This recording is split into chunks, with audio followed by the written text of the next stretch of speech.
let's intro the podcast. So this is episode 40s. It's some episodes, Right. Somewhere in the 40s. And so obviously you've heard Julian's voice. Yes. If you've been listening to the podcast the last couple of weeks, months, however long we've been doing this promo, you probably heard the promo for Everyday Superhero Training. Woo-hoo.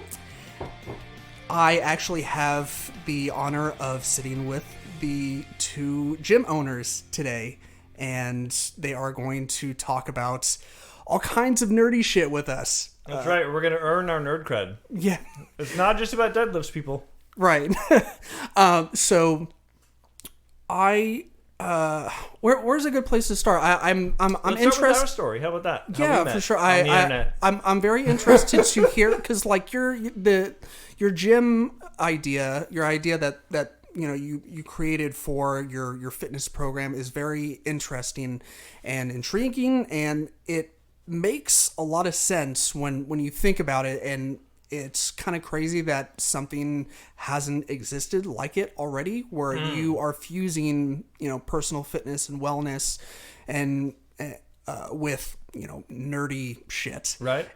And that is me putting it in the crappiest way possible, which fair. is why I'm glad that you are here to elaborate even better as to, what you guys do and how you came up with it. Well, ready? We're 5 minutes into the actual topic, and I'm going to blow your mind. It is way more simpler and makes way more sense than we even realized up front, because it's not just about the nerdy stuff connecting to gyms. It's as simple as, why should you have to suffer to be healthy? Why do we assume enjoying yourself is going against bettering yourself? Right. Right? Why isn't I'm enjoying my life being the first thing you're equating to, like, am I mentally healthy? Am I physically pursuing something I want to do? Why is that not the first thought you have when you wake up in the morning? Mm-hmm. Right? When you wake up and you go, am I in a good mood or a bad mood? Right? Am I in a good mood? Let's keep it that way. Am I in a bad mood? Let's fix it. That should be the first thought, and then everything after that is solving that problem. Yeah. That's that, and the gym is just one example of that we are nerds and want to be nerds, so it happens to be tied to letting that run free. But it's just an extension of waking up and going, I want to feel good today. What do I got to do? It's that simple. Right. Why is that not the first question we have for being healthy? All right. Lydia, would you agree with all that? No, just because I feel like I shouldn't agree with him. By process of being married. Lydia, she's here for I guess moral support. Yeah. But she's also And corrections. she also she's our fact checker. Right. She was my co-pilot to finding somewhere I've never been before. yeah that Google did all of that. That's true. I didn't know what else. she didn't want to hear her voice. I don't think so. If she wants to kind of like sit it out for the most part, that's perfectly fine. But I did set her up with a microphone in case she needed to like jump in real quick and be like, excuse me, that's Like, not correct. That's not true. Or that wasn't funny. right, just like Julian said, the official gym fact checker. Yeah, I'm really good with actuallys. Yep. I can throw some of those. Actually, Yeah. right. So that is basically the whole premise of the gym came from that thought Okay. of how making sure that feeling as good as possible is what you're pursuing. Sure. So you guys have a couple different like classes and programs that you offer. You want to talk a little bit about those? Sure.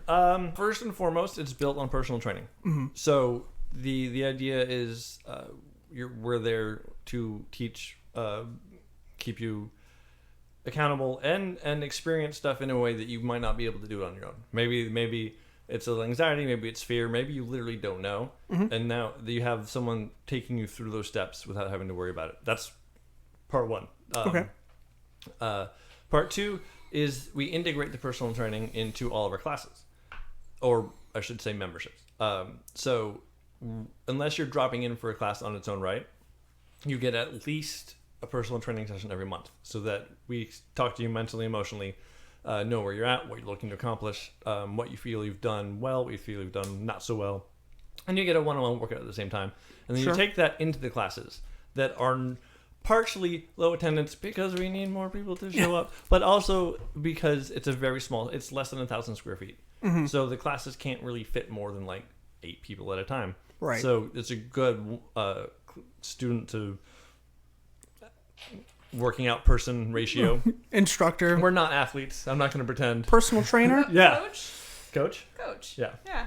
There we go. You could call yourself like a fitness LARP leader or something. Yeah. I know next to nothing about LARP other than like what I learned from the movie Role Models. But That's one of my favorites. Yeah, It's a good also one. an ambiance movie. Yeah, right. And so I don't know if that description is accurate or No, if it well, fits, it's personal training. Yeah. I don't know what to call the people that use the gym. Is what I was trying to say.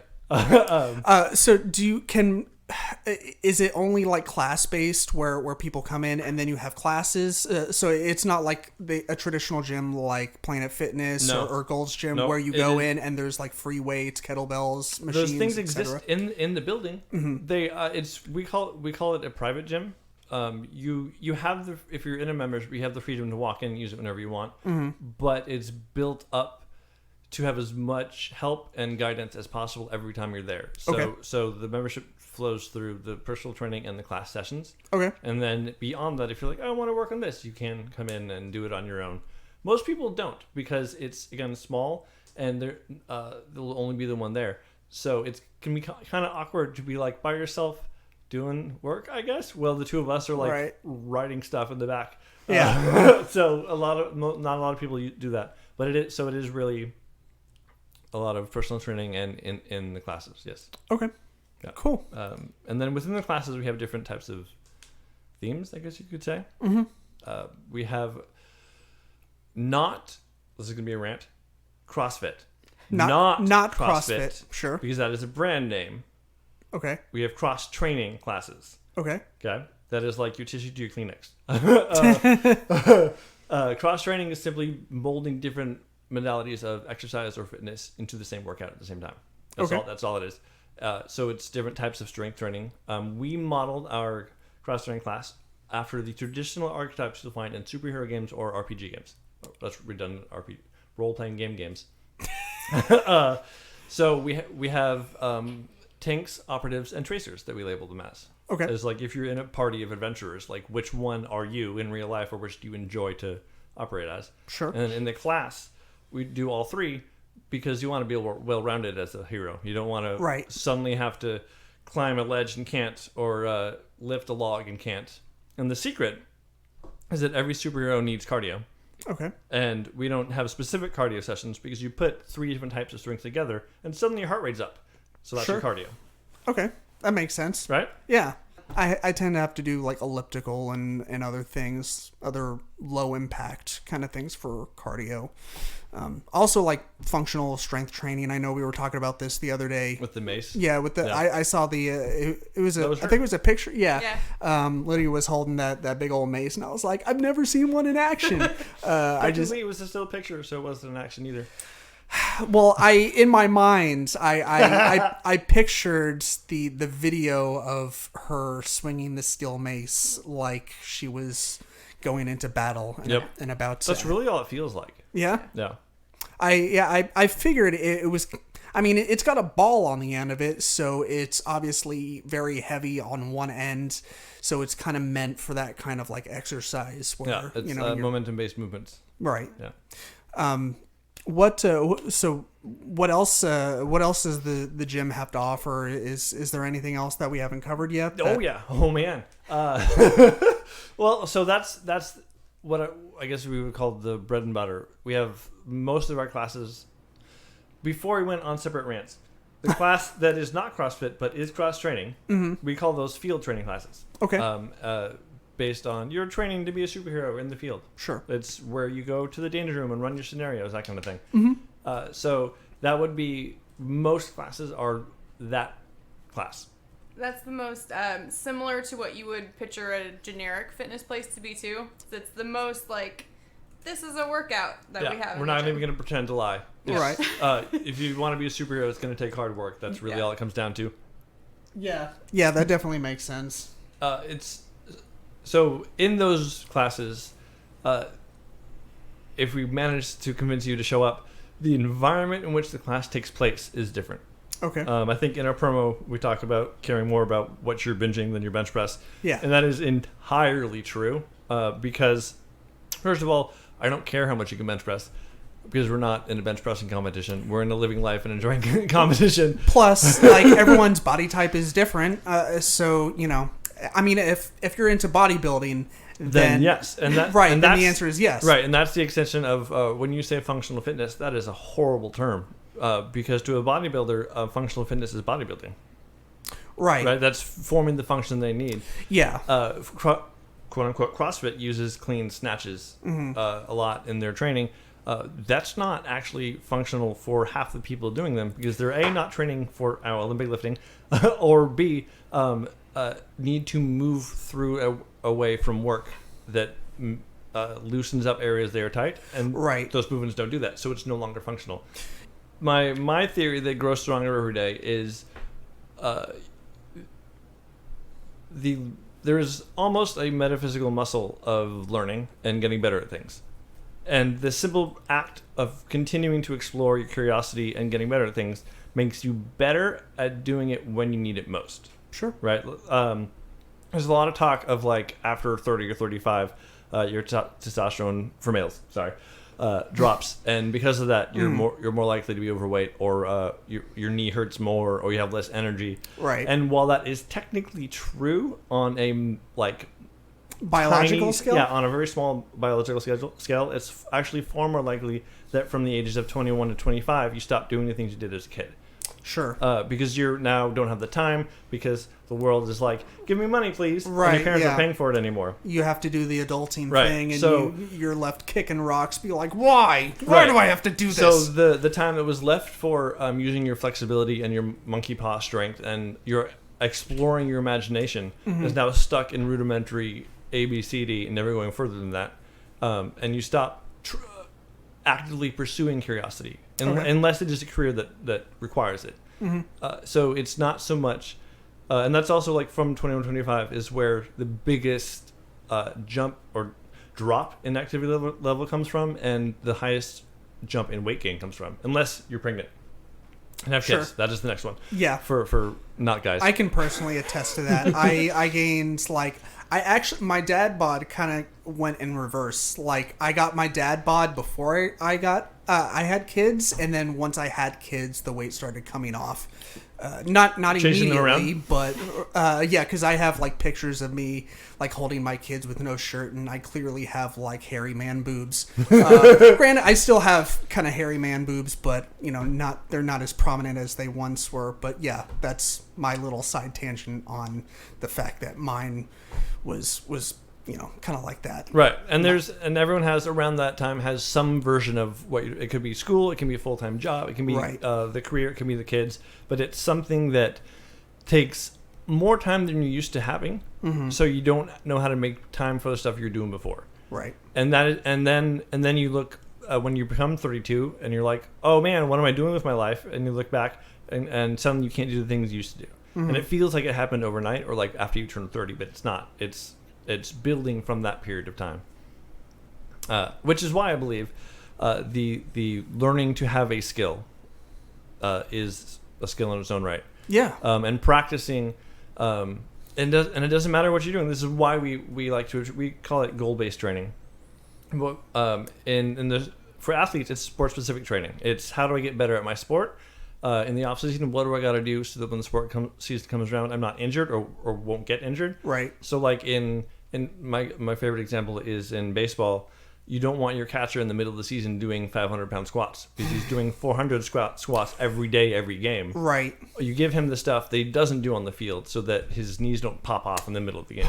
Right. So that would be ideal. Right. So we basically take that concept and apply it to what you do in your everyday life. Okay. What the style of movement and intensity you need to support how little or much you move or the ways you move. And then we take something you already enjoy, right? Let's say podcasting. Sure. Right? What can you do to make sure that podcasting is more fun for you have more time for it, you have more energy afterwards, so that like the rest of your life doesn't suffer? Sure. And then we build the exercises and if you need it, food regimen that that allows that to happen. Okay. And that becomes practicing getting better at something or building around a goal. And then you can apply it to smaller short-term goals and get that skill itself better. Mm-hmm. And then at some point, that becomes a habit. So you're just constantly exploring your imagination. You're learning to just wanting to do more. Mm-hmm. And then bigger and better goals pop up, and you're able to accomplish it because you know how to start that motor. Right. So that's a question that you kind of approach with everyone that steps foot in your gym, right? Where you kind of ask them, like, what are your interests? Like, what drives you? Right. Like, do you tend to get the same things a lot, or has there been anything like that kind of comes out of left field where you're like, that's strange, but we can still make it work? We love that's strange. We can make it work. Mm-hmm. I do. It's a puzzle. It's a challenge. Yep. My superpower is wanting to be Batman as a kid. So I made myself the world's greatest fitness detective. Mm-hmm. So I can pull the information from the work and the stress and the stuff at home and the way you're moving, and be like, oh, because of that, if we do this workout, you're gonna like relieve this stress, right? And then feel better physically and mentally, and you'll be more likely to want this food because you've been moving more, that kind of stuff. That's yeah, that makes sense. We've probably got like 90% cosplayers in the gym right now, though, so that's probably a big focus. That's cool. I think and that makes a lot of sense. Like, people wanting to get fit so they look better in their cosplay. Exactly. It's the easiest is that what transition. They say? Yeah, when you're trying to explain to like video gamers, like, if you do these, you'll be better at video games. They're like, yeah, but I'm sitting. When you explain to cosplayers, like, you do bodybuilding, you're gonna look better. They're like, that makes sense. Yeah. We'll go with that. So that definitely makes sense. To actually answer your question, most of the things we hear from people are textbook cookie cutter because they've been told it's what they're supposed to say almost. Sure. And it doesn't matter if it's our gym or any other gym. And it's actually really sad in public because it's being a personal trainer is the one profession where you tell them what you're doing and they immediately get defensive. And they start telling you all the stuff they know they're supposed to be doing that they're not doing because they think you're going to judge them. And honestly, dude, I just wanted to have a beer. Why are we having this conversation now? Right. So I in their defense, I would do the exact same thing. Right. Like I know I'd be, oh my God, like I know I shouldn't be like on my couch eating chips or doing all these unhealthy things, and I would feel compelled to make up excuse after excuse to make sure that that I wasn't a giant piece of shit. Right. But in doing that, you're letting me know that you're being a giant piece of shit. Like, right. Personal trainer, priest, therapist. It's like you tell somebody you're that profession, and just no matter the circumstance, they're just like, oh, I fucked up. Let me tell you what we've been doing wrong. Yeah. And then my job is to remind you that you're not a piece of shit, and that you are capable of doing what you believe you're supposed to be doing, and let's have that conversation instead. For sure. That's basically how that goes. That's definitely a great way to spin it. Like almost like right off the bat is kind of be like, hey, before you dive into all the things you think you should be doing and you're beating yourself up on, like, you're here to improve upon the things that you should be doing, and let's focus on that. Right. So there is a lot of I need to lose weight. I need to tone up. I need to get healthier. I don't like the way my clothes fit. There's a lot of nondescript, nonspecific things that they believe they're supposed to do to be quote unquote healthy. I'm not even going to bother moving my fingers because you can't see it. And most of the time they're half wrong, at least. Because what they think they're supposed to be doing has been sold to them by someone that was doing a large-scale idea that doesn't fit them. Okay. And whether it's a diet program or a style of movement or a specific food that's supposed to be better than another. Right. And there's so many of it that is, unfortunately, and I am in an industry, so this is two-sided. It's sold from an industry. It's there to make profit. It's there to whether even if it is not a grocery store or a supplement industry or the supplement industry, but simply like beef trying to get their sales up because it's more expensive now. Like you still have to wade through which scientist got paid off where for what information. Right. And by the end of it, what isn't or isn't healthy isn't addressed to you specifically. And so the nondescript is the best way to answer it, but it's wrong. That's sure. That makes sense. So that is 90% of what people come to us with is that. The fact that we are able to look at it from a different direction and the environment with which we approach working out might change them over time, we hope someday, but more than everything makes them feel safe in doing something they don't want to do. That's cool. Yeah, and it seems like that's part of the point is kind of having them come in and motivating them to work out with the mentality that you guys have built, so they actually feel motivated and want to come in because you've incorporated this really cool idea to you'd be like, hey, I know I should be exercising. Here's a bunch of reasons on top of the reasons you already know why I should be going, and plus you're surrounded by all the like-minded people that share. Maybe you're super into D&D and that some other people aren't, but it's all under the nerd umbrella. That's right, per se. Yeah. So we have two principles that we teach under. The one is the goal-oriented idea. Mm-hmm. The other is the distraction principle. Okay. And that is, let me wave my hand over here so you don't realize you just did a bunch of exercise. Sure. Because rule number one for exercise is that for it to be exercise, it has to be moving more intensely or differently than you normally do. Right. And that is such a vague concept that people forget that going for a walk is exercise. Mm-hmm. If you spend your time indoors, spending time outdoors is going to end up being exercise because your body's not used to it. Right. So sometimes just moving differently or moving more is enough to get that jump start. Yeah. And it doesn't matter if we're focusing on a specific exercise or a specific form of exercise because you have to start moving first. Yeah. So just I'm going to wave my hand, and this is where we have what we call Mission Quest. Mm-hmm. Are soon to be famous because not enough people are coming to it yet. That is the reason why it's soon to be famous. Because everyone hears it and goes, "That's amazing!" and then they don't show up. So someday it'll be famous because we view it as a game first, and they view it as a workout first. We used to have it on Saturdays, and people had to decide between a pretend game of real exercise and everything else that is possible on a Saturday. Yeah, that did not go well. So that is may or may not be ripped and translated directly from Dungeons and Dragons. Okay. So it is a role-playing game that instead of rolling a dice or playing a card, everything to advance the story you're making with the class, and we are the DMs. Either way, I've heard it both ways. Is advanced through your capabilities of the test required for certain actions. Okay. So we'll have basically skill checks, and the exercise you have to do is tied to what that skill represents. So if you're trying to pick someone's pocket, we're going to have something that requires you to use sleight of hand and balance, so you don't provoke them. Okay. Right, and then there's the basic stuff like I'm going to slam that guy's head in the rock. Great, do a deadlift. Right. Yeah. So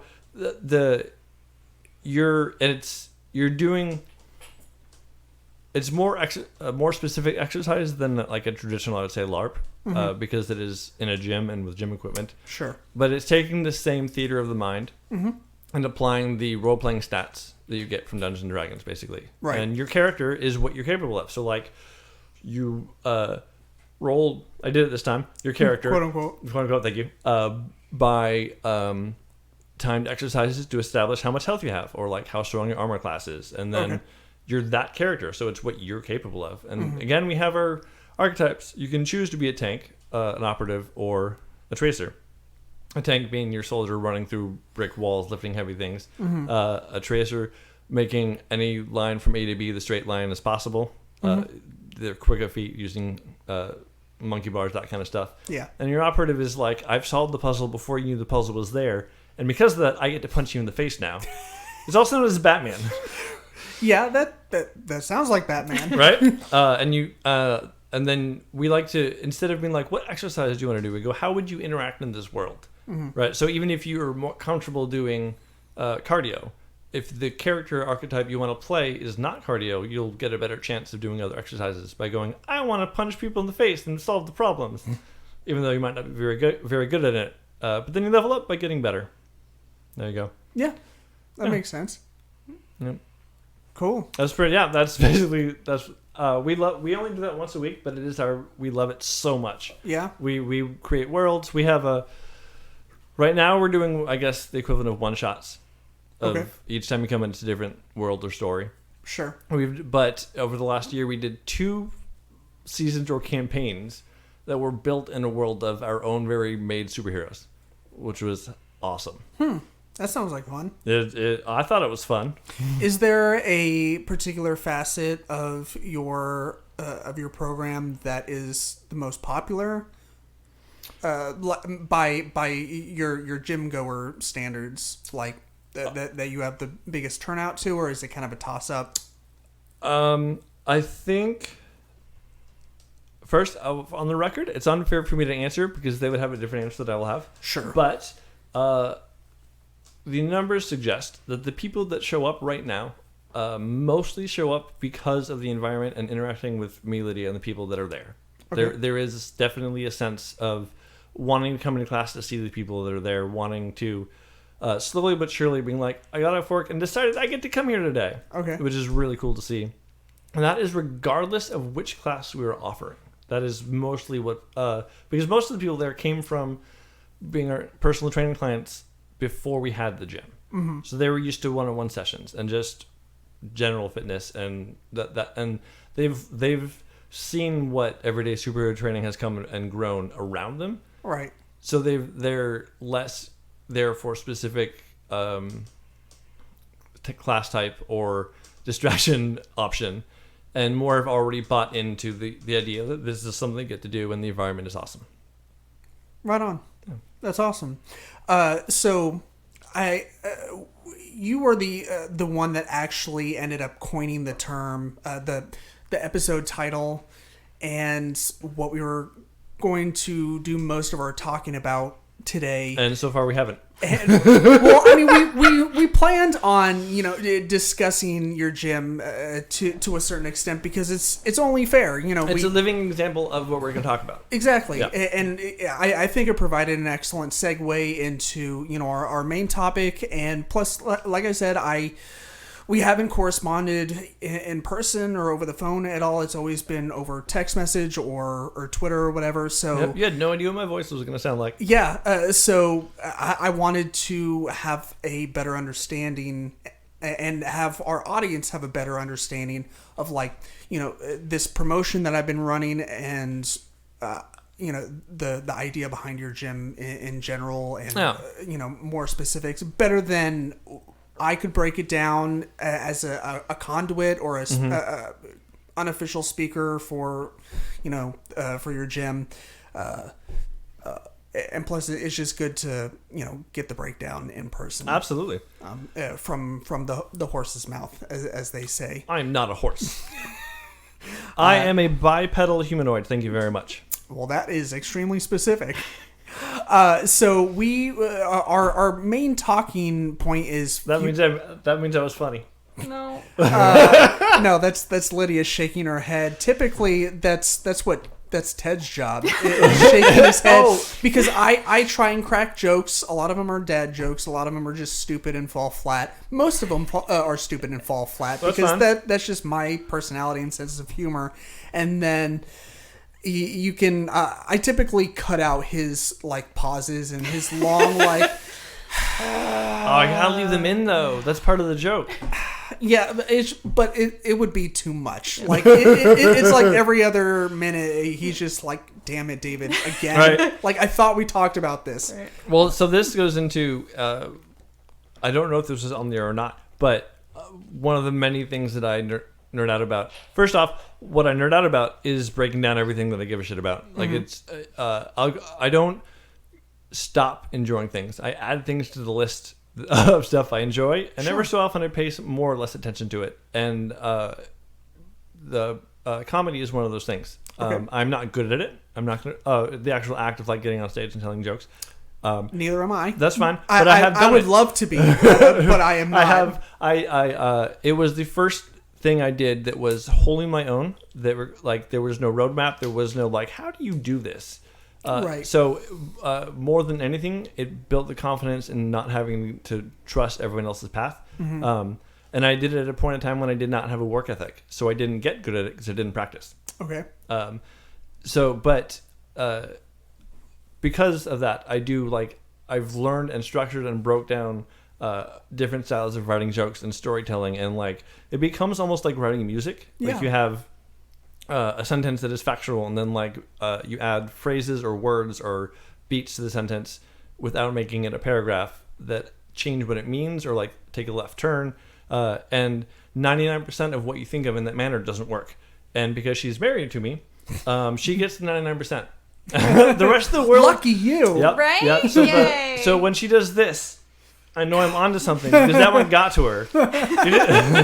She is like that. The guilt is kicking in where she's like, I know I should like punch him in the face for making such a dumb joke if it wasn't so damn good. Right? Yep. Pretty much. And now the trick that I actually thought of earlier for I know it's a bad joke and making people go ugh, is it's only a bad joke if you're trying to get a laugh. Okay. If you know that your target audience is going to groan and they groan, it was a good joke because that was your goal. Sure. Yeah, that makes a lot of sense. You can't really like go into it with like the idea of being like did you see what I did? No. Like you have to have confidence in your joke. Right. You have to lean into the awkward silence. Right. Yeah. You have to go in with the mindset of like this is the kind of joke that I'm making, and if I get a lot of like head smacks or be like.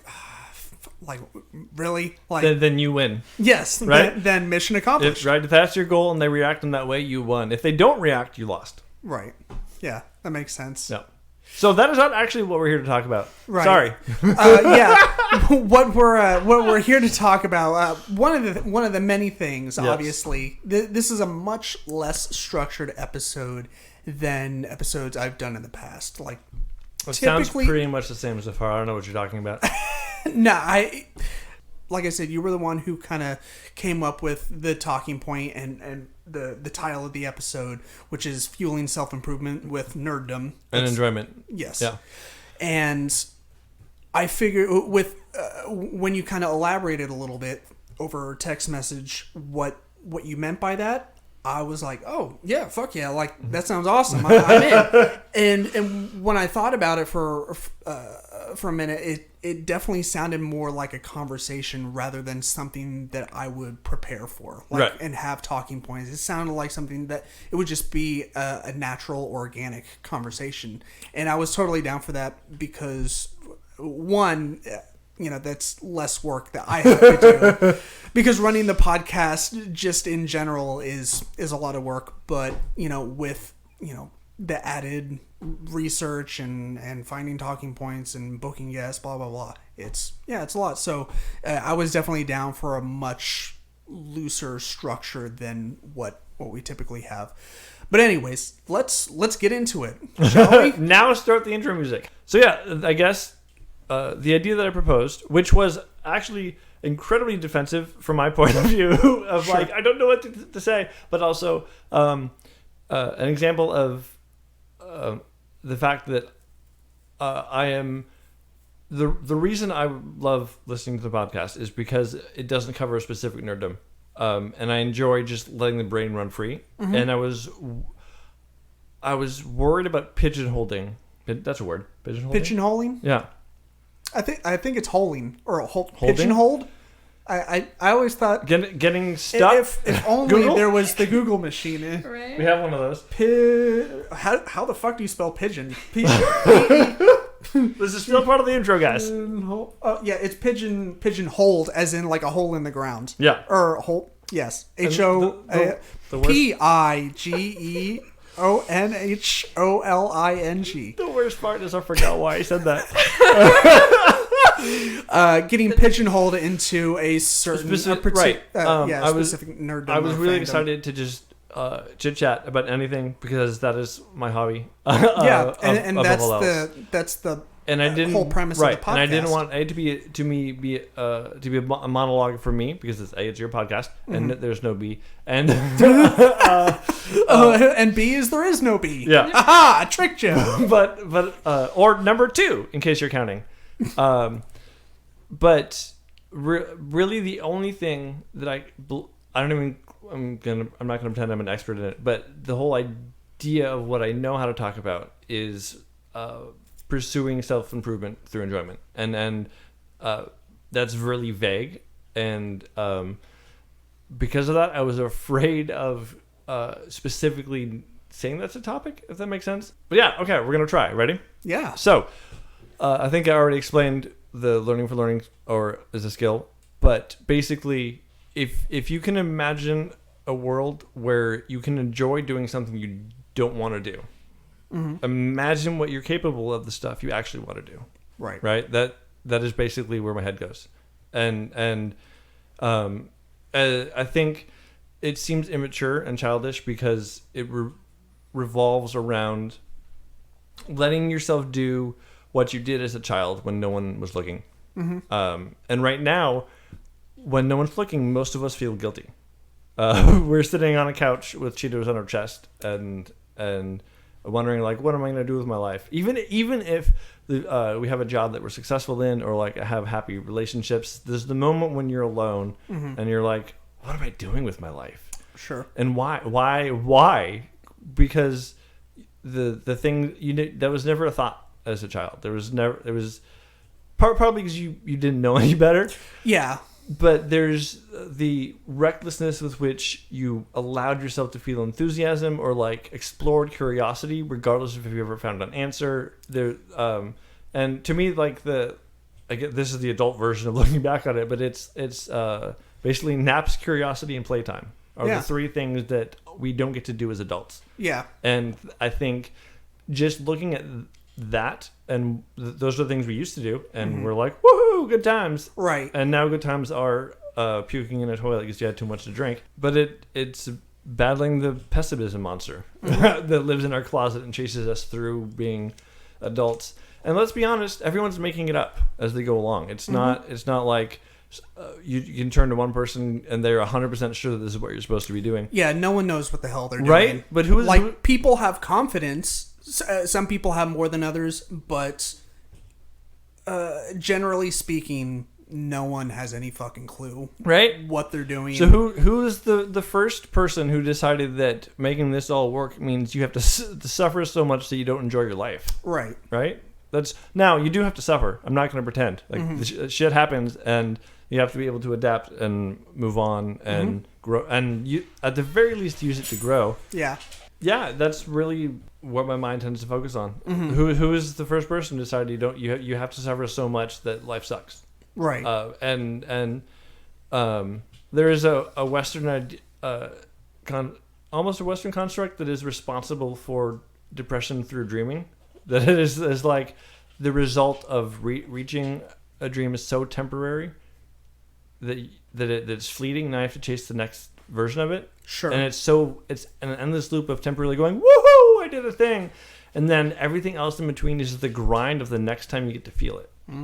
And then that happens. That feels and sounds really familiar. Right? And I don't want to blame having goals or dreams, because then you're not growing or improving yourself, which is the purpose of what we're talking about right now. But it's also not fair to say that you should always be growing and improving yourself, because that's exhausting. You need to recover. Right. And yeah, I got a promotion. Oh, I bought a new car. There are milestones that the moment you're like signing it, you're like, yeah, this is my house. I own the house. Right. And now you're living in the house, but that elation's gone. And we're associating the grind of getting to each moment of elation as joy almost. And that sucks, because that is a very finite amount of joy you're allowing yourself to feel. Yeah. Yeah. And it's almost like putting your joy on some sort of schedule. Yeah. Like that's like recognizing that you're only allowing yourself to experience happiness and joy and elation and any other synonym when X, Y, and or Z happen. Right. Like, okay, when I get a raise, I'll be happy. When I get when I get this amount of comic books, I'll be content, or whatever kind of scenario.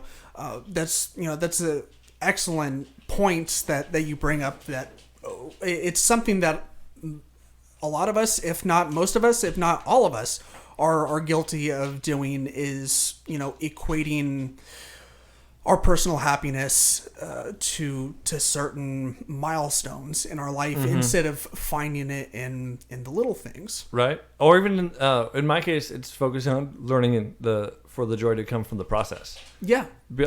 Because then the moments that you suffer, which is when you mess up, are far less than the moments you get to feel good.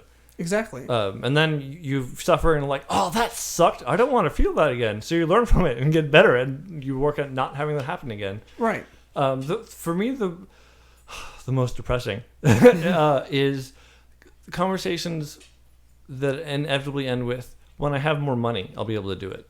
Or right. In the next couple of months, I'll have more time and I'll get to do what I actually want to do. Or my least favorite is, when I retire, I'll be able to do it. Sure. You're waiting for a thing that you're not practicing doing right now, right? So you stop doing what I guess you had to do to get to that point, and the thing you wanted to do is so new, you're bad at it, right? And that pisses you off, and you go back to working. Yeah, those are the moments that you should be cherishing, by the way, is the moments where you're bad at something. Yes. Because, I don't think I speak for myself here when I learn lessons the best when they're learned the hard way. And when I'm screwing up or when I'm really bad at something, it's either a recipe for me to, like I said, learn the hard way and then it sticks, or I'm so terrible, I need to go seek out the people that do it way better than I do. Right. Ask them, hey, I know you were here at one point in time. How do I get from A to B to C? Right. And those are, two ways of turning a possible shitstorm or, just being stuck in a rut into opportunities. Yeah. Yeah. The easiest way to get to feel good about yourself is to find something you suck at and get better at it. Yeah. And then if you happen to enjoy what you're doing, now you have a hobby. Yeah. Way to go. Exactly. And then if you are someone who for whatever reason can't get away from the idea of, I have to reach the end goal to feel good, you can minimize the amount of time it takes to get to that point by focusing on progress over end product. So you take something you suck at, and the chances of you seeing progress in it are a millionfold, because you couldn't do it before, and now you kind of do it better. And that's better than before. So now you feel like you're doing it and you want to do more and you want to get better at it. And then at some point you get to the point where like, yeah, I can do the thing that I couldn't do before. And you've along the way felt many steps of woohoo instead of just one big one that lasts for 5 seconds. Right. I feel like there was this meme that brought up a lot of different feelings. It is something I saw the other day that went along the lines of remember the time where you couldn't wait for where you are now. Yes. And I was like, holy fuck, it hit me like a ton of rocks, because it was a reminder that everyone needs to remind themselves that that's how life goes, is, things happen, and you need to just take a breather, take a second to appreciate where you are now, because we've evolved. You've come from this one place where you were like, man, I can't wait until I move into a house from an apartment. Can't wait till I move into a bigger house. I can't wait till I fall in love. I can't wait until I can do whatever. And it's like the frogs in boiling water kind of scenario or metaphor, where we're just frogs in the water that is slowly rising, and it's so hard for us to. It's so much easier to constantly be looking at what we haven't accomplished, what we haven't done, what isn't going right in our lives, rather than looking back and seeing what all we've accomplished. Because if you look to the past and try and learn from it, you'll realize that you've actually accomplished a lot. That's just kind of the way it goes. And of course, that's way easier said than done. Yep. But it's something that we should be constantly reminding ourselves and our friends of, is that, hey, you might be stuck in a rut, or, be having a hard time right now, or whatever's going on. Look to what, you came from and where you are now. And, remember that time like a year ago where you couldn't wait for where you are now. Yep. Yeah. This is rather a timely example because New Year's resolutions are a thing. Mm-hmm. And how often do you around the time of declaring what you're going to do for the next year? I stopped making resolutions. Oh yeah. I don't have any. I'll have kind of like things that I'd like to do more of or less of, but right. I don't really call them resolutions. But you have you're declaring this around a time of year when you're emotionally vulnerable because you're being pulled in too many directions from family members you're forced to interact with that you love, but also don't see on a regular basis, and they still see you who you were 10 years ago, and you're not that person anymore, and there's never going to not be that dynamic, double negative. So you're eating more to cover it and not moving as much, and all the priorities you've made the rest of the year are falling by the wayside. And you get to the end of the year and you're like, crap, what a year. I got to change things around. I'm doing so much wrong. Right. No, you spent 10 months doing it right and 2 months doing it wrong. It was just a little bit of recency bias. Yeah. Yeah. Yeah. That makes sense. Like, yeah, for the most part, your everyday person is just carrying about their normal lives, going about achieving goals, doing things, getting out in public, getting sunshine, drinking water. Or at least trying to. Right. And then the holidays roll around, and you just need to remember that you need to cut yourself some slack. Right.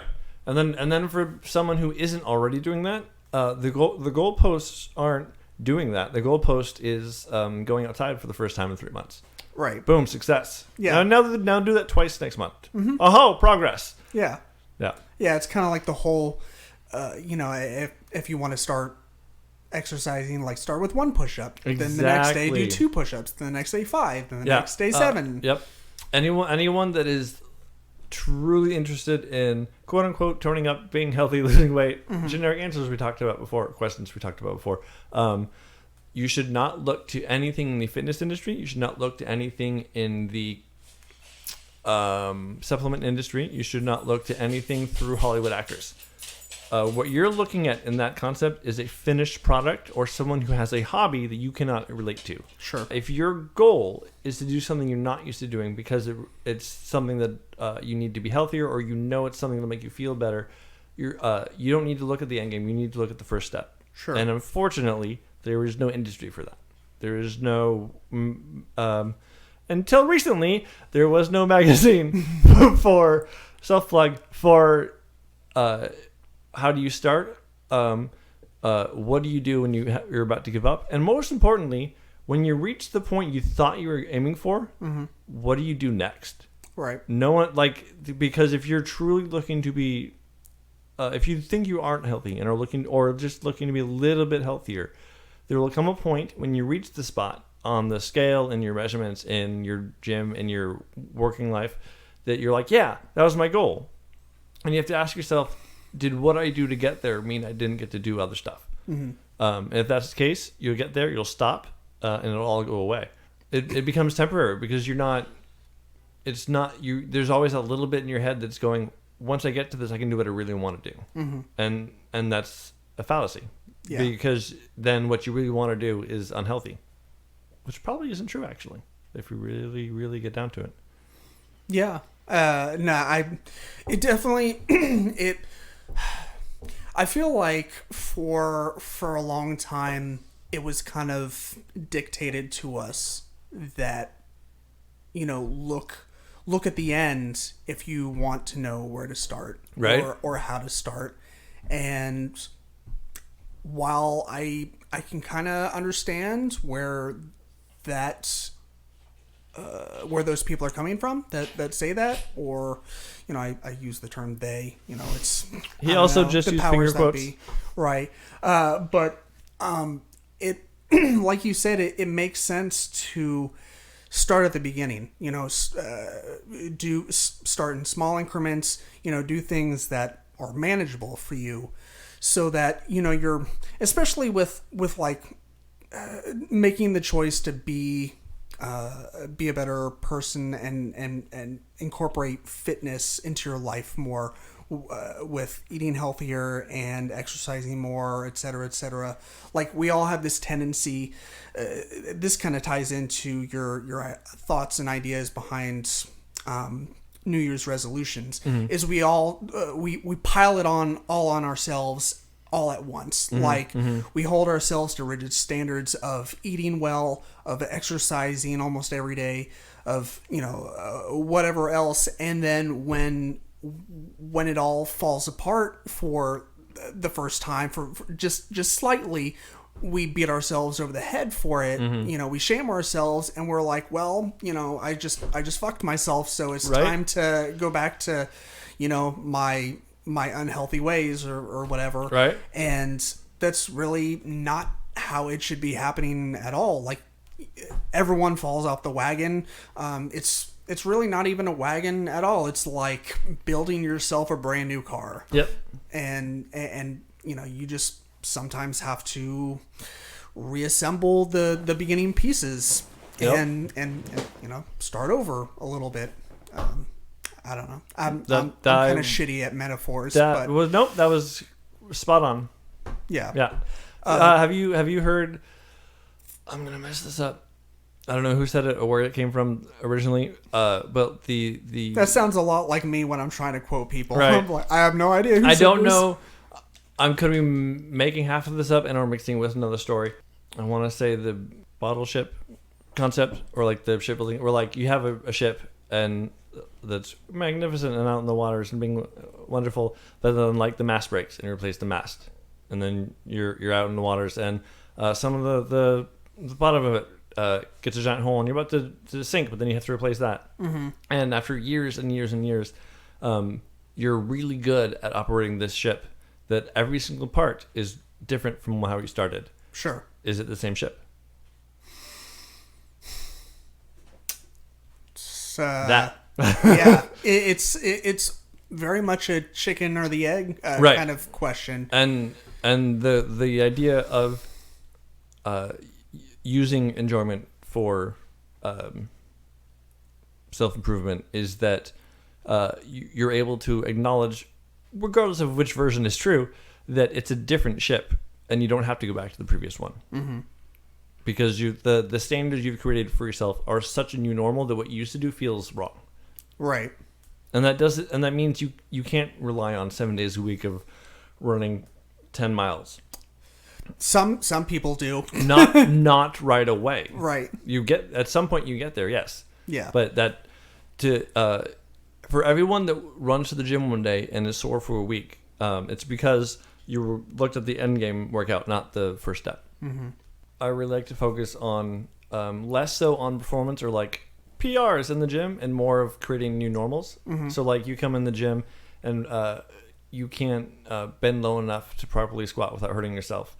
And 2 months later, we stick a barbell on your shoulder for the first time. That's your new normal. That is, now I get to do this and improve other areas of my movement and my strength. And before I couldn't. Being able to lift the same weight safely with a different form that doesn't hurt. Yeah. That's your new normal. Now you take that out in the world and it doesn't hurt. Or you're not afraid to pick something up all of a sudden. You're not afraid to bend over and stay on the ground forever and ever. Right. So that is the benchmark with which I care about when you're looking for making sure it's sustainable and making sure you can enjoy the process. Yeah. You're getting, and it's hard to quantify it because a lot of the time it's a sensation that takes place in the negative. It's not, hey, I did the thing. It's, hey, I didn't do the thing, right? I didn't just sit on the couch today. I woke up today and my foot didn't hurt. That's progress, but you don't notice it because you're not in pain anymore. Right. And that's where the focus of enjoying the process can really help. Yeah. Yeah, that's a great way of looking at it. Like, instead of, not necessarily not focusing on the positive and what you did, because obviously that's absolutely we celebrate that, right? But like looking at it in a different light, like, hey, like you said, I didn't sit on the couch today, and instead I got up and did a couple laps around my neighborhood. Right, and that's going to give you a little endorphin push, just like it would if you did something for the first time ever and it felt amazing. Right, and then when you get enough of those new normals, ever so often you do something you didn't know you could do before. That's your PR, and then you throw a party to celebrate it. Yeah, exactly. Yeah, it's also really important to surround yourself with people who are kind of like-minded and are maybe going through the same thing as you are, like mentally and physically, where they're trying to better themselves. Because I find this dynamic common with Ted and I a lot, where like we'll have off days. Very, very rarely we'll both have an off day at the same time. And so sometimes, I'll have an off day and he's having an on day, and he will be able to pull me back into the black, and then vice versa. out of the black? I think that's backwards. I'm speaking it like in finance terms. Oh, sorry. Into the positive, right? Into looking at things right. Better. And I mean, granted, like I said, there's something to be said about experiencing, pain and things that inspire growth, because you can't have the negative without the positive. No, and sorry. No, it's all right. But yeah, I just that was the point that I was trying to make, is that we all we should be surrounding ourselves with people that can lift us up, and you can kind of do the same for them. Oh, absolutely. I think you have to be really careful though, because there's a very small but significant difference between being around like-minded people and being around people on the same journey. Because like-minded people are going to be crabs in your bucket, and they're gonna be scared that you're changing. They're gonna and it won't on purpose. They'll think it's for your best. Sure. But there's a lot of people that see progress in maybe it's a weight loss goal, maybe it's an exercise goal. And it's one or two snide comments of like, but you looked healthier when you were bigger, or like your face was more flesh and now it looks too thin. You should eat more. Or you went to the gym twice this week. Why do you have to go again? Those people are not your friends. Well, they think they are, because they are in the spot that you used to be, and you're in a very, very you're in your own hero's journey, for lack of a better term. Right. And they are. They are whiny Luke Skywalker before his parents die. Do you think those kinds of thoughts from those people come from that mental space of knowing that they should be doing the same, and they're kind of projecting their insecurities and their laziness and trying to make it about the faults of that person, rather than reflecting and be like, they're trying to better themselves, I should be doing the same? It's a little bit of that. There is I think it's fair to say there is definitely a little looking in the mirror and going, you can't be better than me. That's not fair. I thought I was better than you. Yeah. But I think it's more that people are scared of the unknown. And I honestly don't think, in the context we consider lazy, I don't think people are lazy. I think people are scared. I think people are scared of what they don't know, or what they don't understand, or what hurts. And change hurts. Whether it's slow or quick, or like literally you get stronger by your body almost breaking, and then learning to grow back so it doesn't break again. Yeah. And that is true for all change. And it doesn't mean you failed. It's your body has to adapt to that process. Yeah. And that's where, again, learning to do stuff is a skill, because you adapt to like the sensation not being hurtful, but being like empowering almost. Yeah. It's the same thing with stage fright. The people that get on stage and sing or speak don't not feel the adrenaline rush or the sticky palms. Right. They go, this feels awesome, and they want to do it again and again. It's the same sensation. It's just how you interpret it. Yeah. And you're and your body and your mind will adapt and change whether you like it or not. I believe there's a scientific term for it that I need you to double check with me. Is that the SAID principle? SAID? I don't know. The SAD. Yeah. SAD. SAID. Is basically your autoimmune response to adaptivity. So, okay. Your neuromuscular self will adapt to the path of least resistance, which is the path it uses most commonly. But it's always changing to that path, and you're either influencing it or you're not. But it's always changing, and that's why we get out of shape. That's why if you sit for too long, it hurts. But also, if you get up on the couch and run, it hurts. Both. Like run on the couch? Yes. Jumping on the bed. That's because either way, your body's adapting really hard in one direction. Sure. And either way, that's going to suck. Yeah. So you can either allow your body and your mind to change out of your control, and whether you like it or not, in which case you're a victim everywhere you go and life sucks and you're going to blame everything around you. Or you can choose to take that head on and slowly adapt and guide which way that pain is going to take you. Right. And slowly that becomes a positive feeling instead of a negative one. Right. So where does reading comic books and playing video games and doing all kinds of like nerdy shit tie into helping you fuel your self-improvement? Okay. Because it's something you enjoy and you're already good at it, which means you've done something before to get good at it.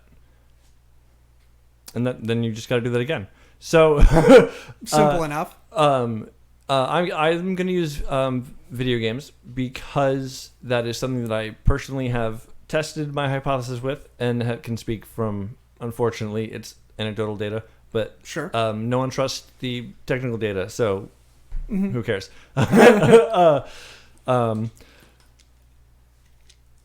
The video games are an art form that is a mix of storytelling, visual display, and a little bit to a lot of skill. Okay.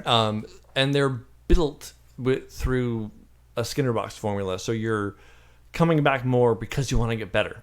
Or if it's too hard, you rage quit and throw your system out the window. That's called I've never done that before. That's called a bad game, is what that's called. But there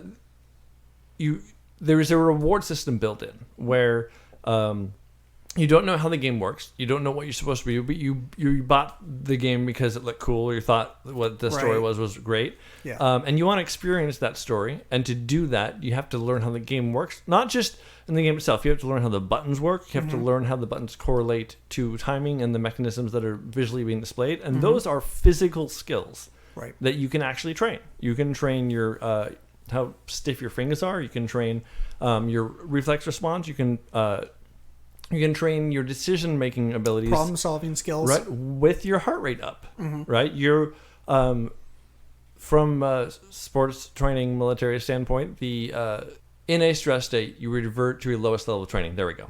Okay, that's what it is. So if you still need to look at the controller to know where the A button and the B button is, when you're fighting the boss, you're going to lose because you don't know where the A button and the B button are. Also, okay, boomer. I mean, that's definitely like a boomer thing. Like, I have fond memories of my dad having to look down and be like, Dad, it's NES. Like, there's an A button and there's a B button. Yep. And they haven't moved since the last time. And that is proof that it is a skill. And that is a whole other rant. But basically, video games segregate their audience by assuming you've played them before. But so it's a skill that you enjoy and is mostly fun and has a lot of little rewards as you're playing them, right? And you can get better at the game by just playing it. And eventually, through haphazardness of randomness, you may get better or you may quit. Some people may have hand-eye coordination that's a little better. Some people might have dug in so deep into the story that it doesn't matter that they suck and they'll keep playing. Most people will quit. But if you apply a system and rules of operation for getting better, which is what you do with personal training in the gym, you can measure when you're getting better and thus know you can celebrate. A lot of the time, not knowing that you've gotten better is the worst thing at all because you're talking yourself down the entire time. And we just take it to an extra extreme of I want to get better, and so I am going to train outside of pressing the A button and B button for my eyes to track better, for my posture to be stronger so that I don't gas out, and most importantly, that I can enjoy it for a longer period of time before my eyes get tired or my the food I'm eating feels like crap. Yeah. So that's how it applies. And the idea is taking. It's easier to do it with that because you enjoy it. The little bit of it's fun and colorful, and I'm playing a game and not trying to pass a test or like do my job. And a little bit of escapism removes the idea that you're working at anything. But the fact that you're out. Ready? Boomer statement. You're at level 12 instead of level 1. Games don't have levels anymore. Is proof concept that you've gotten better. Yeah. It's simply you basically taking something you already enjoy, that you already know, and trying to get as good as possible at it. And that process that you use to get good at video games, or better at podcasting, or better at analyzing the movies you're watching so you enjoy them better. Sure. That same process and template can be picked up and moved to I need to lose weight, I need to eat better, I need to feel healthier. You just kind of take smaller segments. Yeah, that makes a lot of sense. I mean, it's funny you brought out movies because I was scared to learn how to analytically break down movies from an objective standpoint.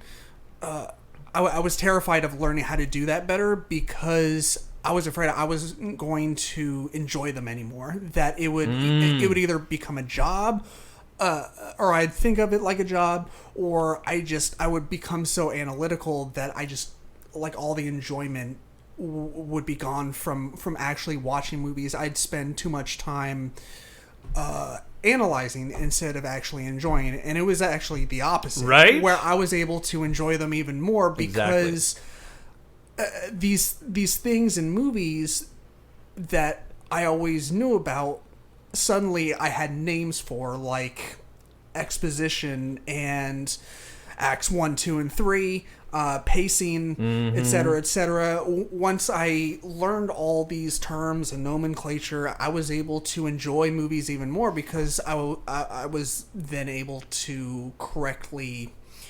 I was able to look through movies through a different lens, but that lens was, like, enhanced for me. Exactly. And so I was just able to enjoy them more and be able to break them down better. Granted... my movie taste are still, it's like children's taste, but still, like I'm able to enjoy movies on a much different level, but I don't know, grander scale. Like I said, it's just kind of looking at them through an enhanced lens. Right. So now our concept is that. But now, you take that same idea, and now you take your nutrition and go, okay, I know when I'm watching the movie, this is what I'm going to be eating. So outside of that, I shouldn't be eating that because this is going to make me feel horrible and crappy and run to the bathroom a million times. So it's not that you don't eat the popcorn and the candy and the soda. It's that around that, you make sure that it's not your regular diet, right. or that... if your day job has you staring at screens the entire time, and you go from there to the movie theater, you're still staring at a screen, and you're still sitting in the same basically posture. So what do you do between the two to revive your body before the movie takes place? And then your brain restarts, and you can take in more information. And then when you're out, the ability of breaking it down is simpler, right? Because your brain is already firing. Yeah, that's perfect. That makes a lot of sense. Right? Moving aside or a little bit away from stuff that fuels your self-improvement, I'm just out of curiosity. obviously, you're into video games. What other kind of nerdy stuff do you enjoy doing? How much time do you have? What do I enjoy doing? I need you to summarize everything in like 10 seconds. Okay, and failed. So basically, in retrospect, what I enjoy more than anything else is being able to break down, analyze, and borderline overthink something that brought me joy. Sure. That is not tied to a specific genre, concept, or thing. It is that activity that I enjoy the most. And I think I mentioned this before. I've struggled most of my life with the things I do not matching up with the people I enjoy. So right. Playing sports, my teammates weren't my friends. They were egotistical, complaining, whining jerks that I wanted to get away from once the game was over. My friends were the people that I could sit and A, not have to pay attention to if they didn't want to, and B, talk about nothing. And then when it was something, it was the most important thing in the entire world. So my enjoyment comes from that sensation, basically. Yeah. Any ounce of ooh, that was interesting, caused me to go down that deep dive of breaking it down, and then it's finding someone to spew it at. That is what makes me a nerd. So there are video games, there are comic books, there are movies is the recent one that I've started to. I have no intent of getting into movie writing or creating. But the every time I see a movie I like, I know everyone on the production crew. By the end, I know. So you enjoy that aspect of figuring out who did what in the movie? I see the movie, I go, that was awesome. How did they come to that conclusion? Why did they do this scene instead of that scene? Why? Sure. Why? That explains the director commentary part. Right? You learn a lot of interesting movie trivia from watching or the behind the scenes, or I love learning the news surprises or IGN reports of what's happening in a movie just as much as I enjoy seeing the movie. Right. It's I think more people actually enjoy that, and I think it's why The Rock is so successful. Because his whole marketing campaign is like, you're on this journey with me. Look at what we're doing. Now you get to see the finished product. Yeah. Whether it's good or bad, you don't care anymore because you were part of it. That's kind of what I do with everything I enjoy. Right on. Yeah. Yeah. So there's a few things, kind of like movies with you, where you're recently looking at it a little bit differently. You're doing a deeper dive into, making movie watching experience, just adding more to that. I've been doing similar things like comic books. I've been reading a lot more of them. I got my first comic maybe when I was like 12 or 13, and it was like just this random one I thought looked cool, and I just picked it up, and then I didn't buy another one for like 10 years. I always surrounded myself with nerdy people that enjoyed anime, that enjoyed cosplay, reading comic books, playing video games. But we were talking before we started recording how like I kind of like to have my hand in everything, but the whole jack of all trades, king of none thing. Yep. That's very much been prevalent my entire life. I've kind of had a hand in a lot, but I've never been like completely obsessed with one thing. Right, I'm the same way. And so I'm trying to not necessarily turn that around and do something different, but actually take the time to do a little bit deeper dive into one thing. So like right now, like I said, comic books have been my big focus, where I'm making more of an attempt to read them for a lot of different reasons. One, I've always wanted to do it, but mostly it's comic books are so ingrained in like nerd and geek culture, and obviously, and a big part of my listening audience are comic book nerds, readers, that I want to make sure I can make the show more appealing for them by reading them and then being more knowledgeable about comic book episodes. So when we finally get to do those episodes more and more often, I actually sound like I know what I'm talking about, rather than just firing off question after question, because I am just unfamiliar with the comic book territory. So that's kind of been my latest, rabbit hole that I've been diving into, and I love it. Like it's one of those scenarios where you're like kicking yourself, like I should have been doing this sooner, right? But I can't really, because I don't know. Like we were talking about before, I try and cut myself a little bit of slack every now and then. And plus, I've just always been busy. Sometimes a little apathetic, but most of the time just too busy to be able to do. But like, thankfully, I'm very thankful that my life is kind of at this point now where, I'm married, have a couple of kids. Life isn't just chaos all the time and just constantly trying to climb the ladder of life.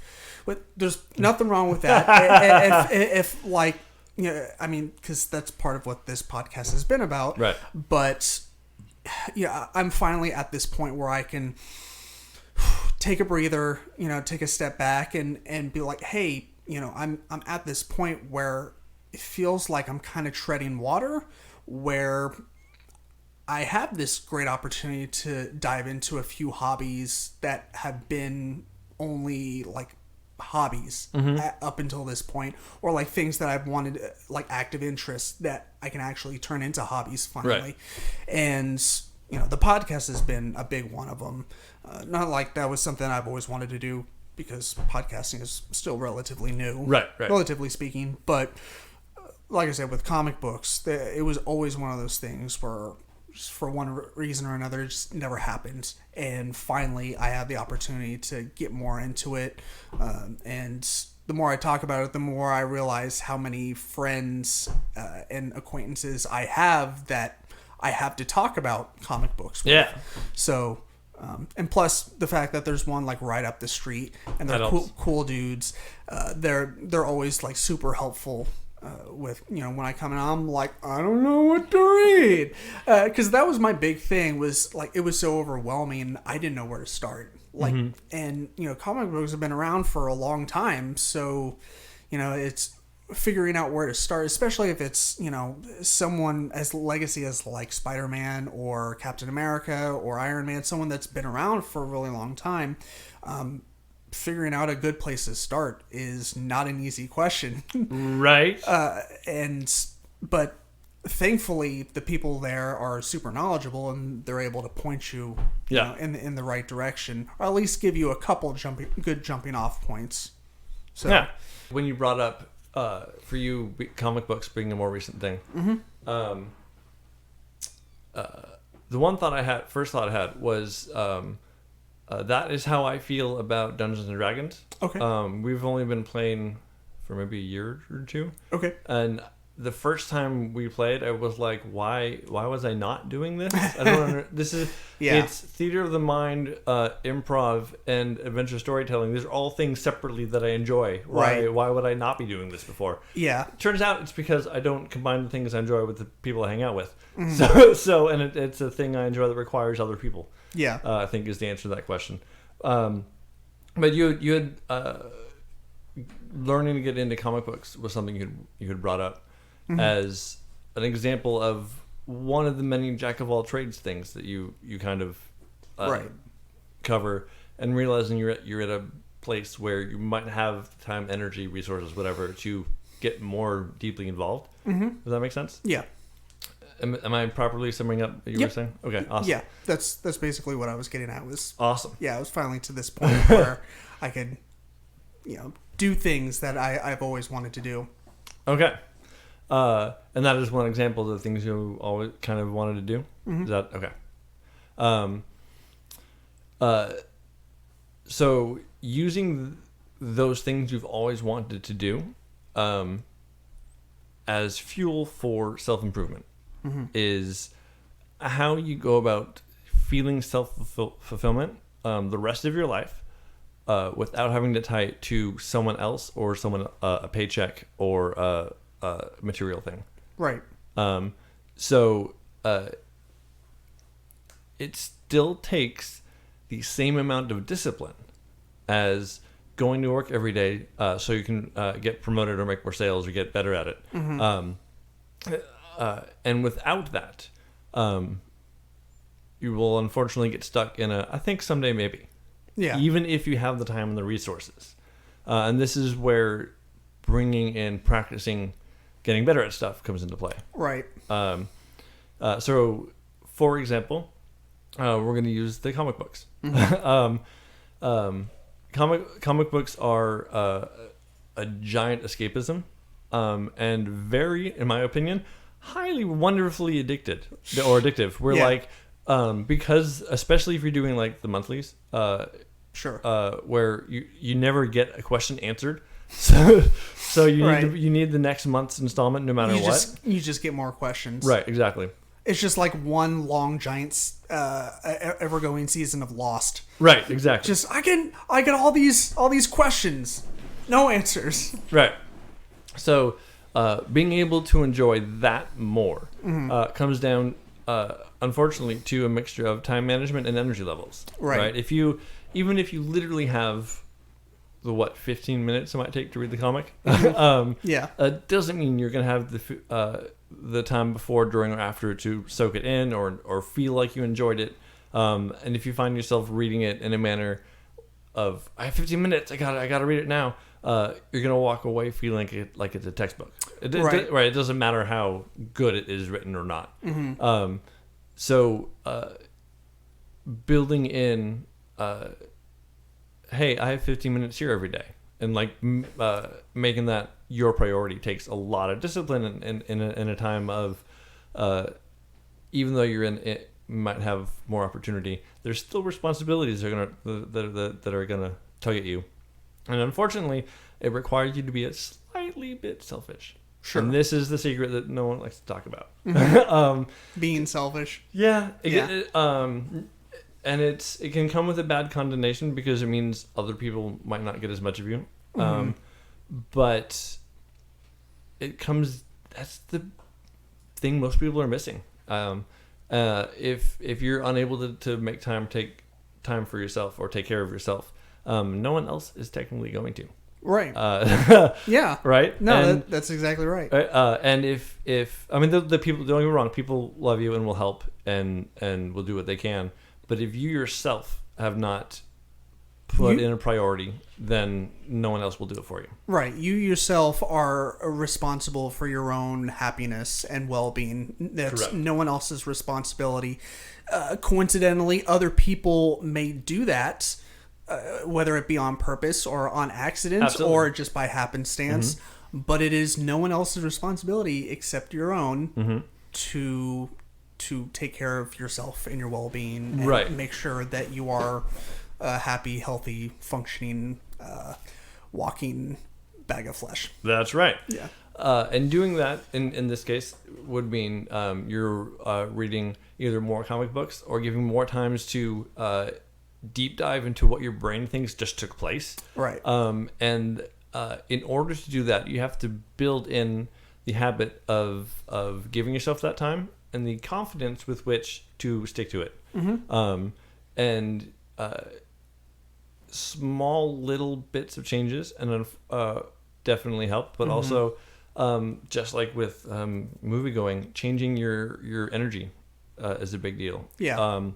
Even though it's technically going to take up more time in your day, if you're looking for the mental energy to do something after you've done stuff for other people, moving, jumping up around, working out, playing a game that frees your mind, will then kind of almost free you of that burden in a way. Sure. And then you have those 15 minutes you need, and you're ready to go. And it's, let's do this. Yeah. And then it helps you turn on the excitement meter, like physically in your body. And so even though it'll take more time than you think you have, it's giving you the daily habits of overall taking care of yourself, which then means you're going to be able to take use of those 15 minutes. Right. Yeah. In my opinion, I think we should look at our job, what we do for money, the same way we look at our hobbies and what we like to do for fun, as in not necessarily an obligation, but they are things that take up our time and energy in our lives. And we shouldn't look at our job as something like, oh, fuck, I gotta go do this, and then maybe if I have the energy afterwards, I'll play video games, or I'll go to the movies, or I'll do something, and then it ends up you're out of work and you're just like, I just want to go home and eat and go back to bed. And guess what? Like, then you get stuck in this cycle of rinse and repeat, doing the same, and all of a sudden you're not enjoying doing the things that you actually enjoy doing. Whereas, like, if you look at, work as like, yes, I work, and then I have these other things, like they're just different facets of your life rather than bad and good. Right. Another thing that I've been trying to look at is like, the podcast is a good example for me. I will get off work, and I love my job. Like, I worked really hard to get to where I am in my, career. And when I get off, a lot of the times, like, I still don't want to do anything, and I'll come home and be like, I need to, like, do research for an upcoming episode, or whatever is something pertaining to the podcast, or for whatever, and I lose sight of the fact that it's supposed to actually be fun and something that I enjoy, and all of a sudden I'm looking at it as another obligation, right? And people have pointed it out to me, because that's another clear case of standing too close to an elephant. Is they're like, David, look at what the fuck you're doing. Like, this is something that's supposed to be fun. Like, you enjoy your job, but it's stressful. Then you come home and you don't want to work on your podcast or play video games or whatever, because like you're just spent, or you're looking at all this as other obligations, and you've forgotten the fact that it's all supposed to be fun. And so that's one of the things that I'm like currently trying to work on, is having fun. It is reminding myself that the things that I enjoy doing are just that. They're things that I pull enjoyment from, and I don't know.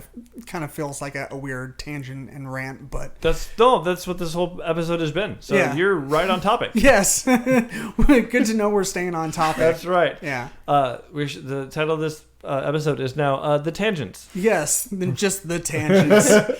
Tangent to end all tangents. That's a good band name.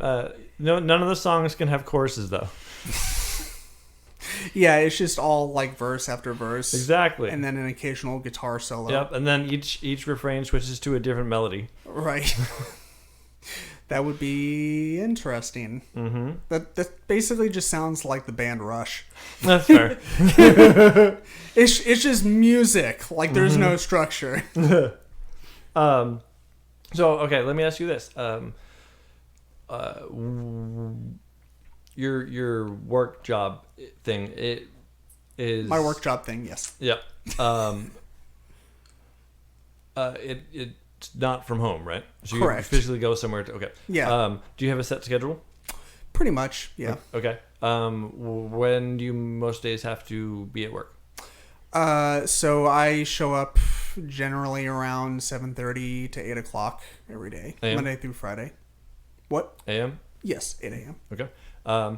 So, and that's, I don't know how far Franklin is, but you're commuting there from here. It's about 40 to 45 minutes.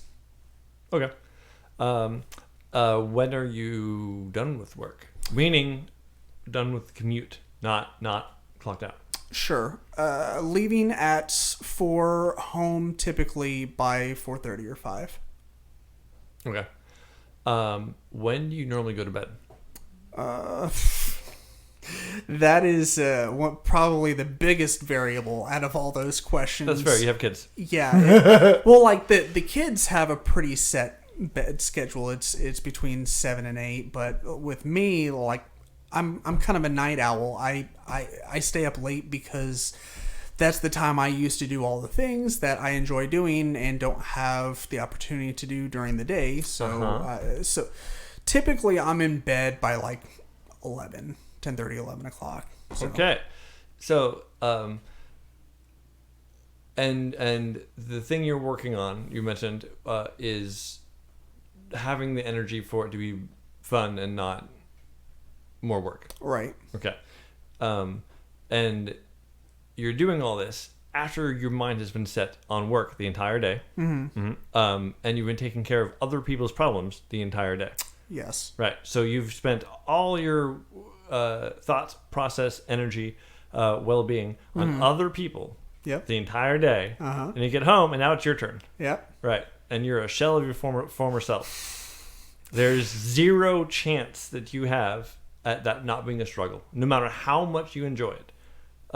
You're literally putting other people ahead of you. Mm-hmm. And it doesn't have to be the however many hours you get after work of doing stuff. But if you simply, and this is super extreme, so maybe don't do this, but if you instead say went to bed when your kids went to bed, you could get a decent amount of sleep, get up well before you have to go to work, right, and fresh brain when everything clicks on. I don't know if you drink coffee or not. We're gonna pretend you do. Yes. Okay. With your jug of coffee, we're gonna say now. As that coffee is trickling into your brain, the first thought you get to think of is something for yourself, and you get to do it for yourself before you even leave the house. Yeah. And then you get to work feeling like, hey, I feel good. I did this thing. This was fun. And you're riding on a wave of feeling like you're doing fun instead of riding on a wave like you're feeling doing work. That's a great. That was the sound of his head exploding. Yeah, that's pretty accurate. That you just put words to another feeling that I kind of had in my head, but never really became a full comprehensive thought. Which words were those? I don't know. All I heard was a bunch of noises, and then all of a sudden I was like, "Oh yeah, that's me."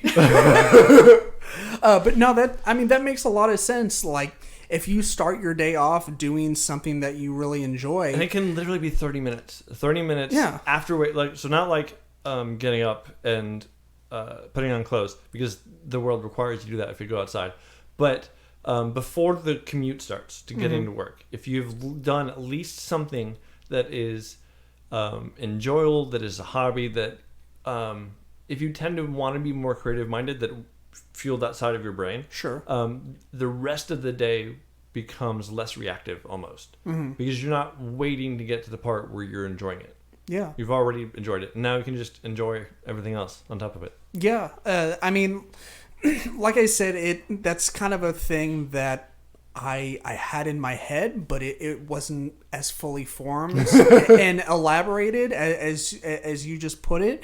But I actually went to TED not too long ago and just discussed, and this is no way like a feasible thing right now, but like sometime in the future, having it like the podcast be a thing we don't just do like at night. Like, what if we could plan like morning episodes where we record in the morning with your cup of coffee? Right. Oh man. Like, what if it's something that where I'm fresh, where my brain isn't turned to mush from writing code all day? What if this is the first thing that I do instead of going downstairs, making the coffee, going back upstairs, taking a shower, getting ready for the day, commuting to work, going to work, doing work, and then coming home and being exhausted. Yep. Yeah.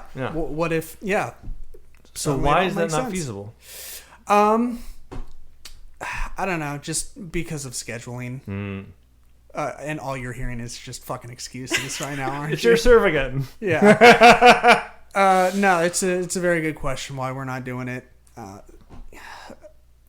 We'll probably try or do some version of it. Like, we've definitely, like, both of us, work the same schedules Monday through Friday during the day, and more often than not, when we're recording, we're both not at our best, our 100%. Our brains are scattered, going this way and the other, and sometimes it's still stuck in work because, maybe that day was particularly taxing for us, and we're just having a hard time pulling our brains out of work and into our normal personal lives again. And so, we'll put out, a less than stellar podcast episode, at least in our eyes, where we're like, this episode should have been better, but, I had my head in my ass because I was focusing on X, Y, or Z. Right. So now you're reacting and victim blaming. I'm being dramatic, but sure. Unnecessarily, because coulda, woulda, shoulda is a possibility that you didn't take. Yeah.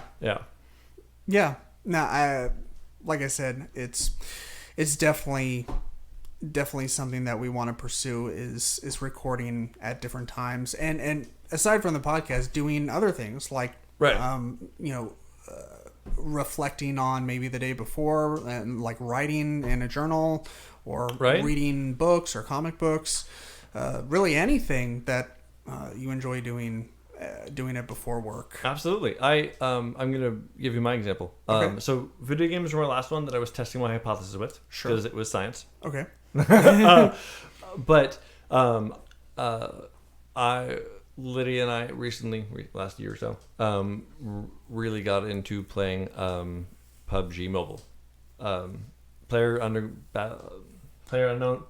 Battlegrounds. Okay. The battle royale video game that's not Fortnite. Sure. We play the mobile version because we're around at home not most of the time, and systems are expensive, and it's free on the phone. Yeah. But we play it nonetheless, and I enjoy it. And one of the first things after a number of months of playing it, I did was start applying a way to get better at the game, so that basically while we're playing, I can goof off and make jokes and have fun without worrying about how bad or good I'm playing. And to do that, I have to be good enough to win most of the time without thinking about it. Does that make sense? So, yes. Because if I'm too busy getting shot all the time, it's frustrating. Right. And then if I'm trying to joke around, I'm angry, and then I'm not having fun, and it's not a good time anymore. Yeah. So the goal became, what can I do to be good enough that when I'm not paying attention, I'm still adequate. Right. And I put together a training regiment of literally, because first things first, if you're looking to get better at a skill, it's the skill you must do most of the time. Unfortunately, if it's fitness based, your body does wear out more. But in this case, the skill was the game. So there was a set aside time. That was like 45 minutes a day. That was, I'm going to play this game for the purpose of getting better at the skills of the game. And it would be going in to play with a specific goal in mind that is not the goal of the game. It could be, it's a shooter, so running around and trying to not die as much as possible. No firing. Just like, what can I do to move to not get shot? Yeah. Other times it was working on not shooting until my aiming cursor is on someone's head. And if I didn't get it on someone's head, I don't get to pull the trigger. Other times, it's how close can I get to someone before they notice I'm there? And I would do the drill it over and over and over and over. And it's boring as crap because it's work and it's exercise. Right. And outside of that, every time I would do one of those sessions, I would stretch my neck. I would relax my eyes. I would jump up and down and get my heart rate up. And I applied it the same way I would if this was like, I want to deadlift more. I want to run faster. And I got better at the game, and I felt really good. And I was got to the point where now I can talk all the trash I want. And even though I died, it's okay because I know next time I'm not going to make that mistake again. Right. So that was I took something I already enjoyed and applied literally a exercise regimen to it, and I got better at it. That's awesome. Right? Yeah. And now I'm taking that same formula that I just used to get better at, this is my term, writing verbal diarrhea. Because one of my many hobbies is storytelling. And one of the main things we rely on work-wise is writing. And I somehow am great at, in my own head, coming up with the concepts of stories or relaying stories verbally or communicating stuff that may sometimes be entertaining, sometimes not. But no, the biggest struggle I have is literally putting words to paper, whether it's a pen or typing. And it doesn't matter how strong the idea is. I have not practiced the endurance of using my hands to type or to write. So they don't know how to do that without me consciously going, move my hand now. I just mime. Right. So in order to enjoy the writing, because it is a hobby of mine, I have to be good enough at it for the endurance to last longer than my mental train of thought, like physically. So now I'm taking the same regiment that I had and applying it to just writing for 45 minutes a day. It doesn't matter if it makes sense. But as that endurance gets better, because when you run out of the endurance, you get angry, right? You like why is this writer's block hitting? Why can't I focus? Why can't I? So on and so forth. Now